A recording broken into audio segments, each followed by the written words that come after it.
Okay, today I'm starting my batch of kombucha, and I went ahead and started, and I forgot that I wanted to videotape it. What I did is I started with a quart of boiling water, and I steeped about 8 bags of tea in it.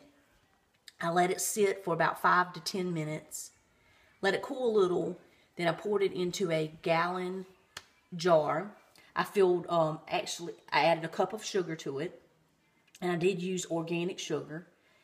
I filled the rest of it up, the jar up with water, filtered water, and I left a couple inches here. You can see they left a couple inches because I need to add my starter kombucha and I need to add my scoby to it.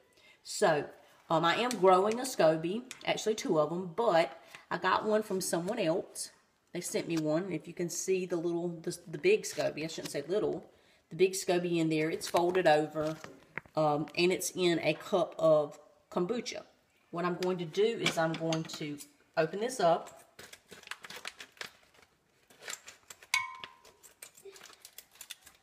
Okay. And I'm going to just pour in the kombucha off of it. I'm going to leave the scoby so I can show you.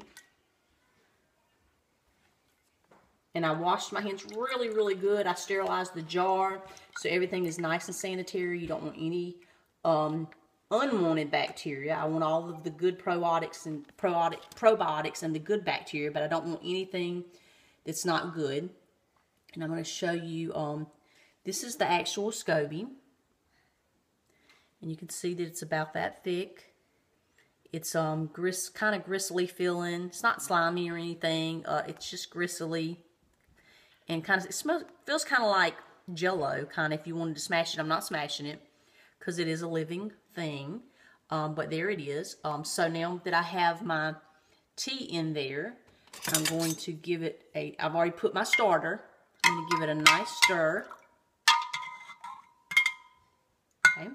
And then I'm going to take my scoby, which is a symbiotic culture of bacteria and yeast. And I'm just going to, and I hope you can see this, I'm just going to sit it on top. Try to get you a better picture. You can actually see it kind of rolled around. It's kind of floating around, and it will end up, you might can see it better this way. It's kind of in there, just see it turning.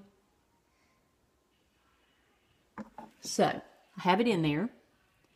So I'm going to leave that alone. Now what I do is I take a coffee filter and I cut off this rim just to make it shorter. And then I place the coffee filter on the top because I like to be able to see on the sides without taking the coffee filter off.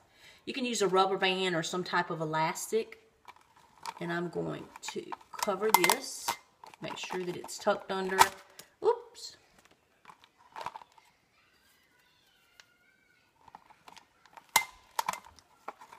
Okay. There we go.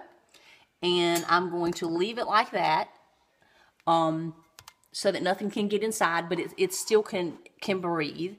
And I have a place over by my refrigerator that I let it sit because it's a little warmer than the rest of the house. But I'm going to let this sit. It is going to take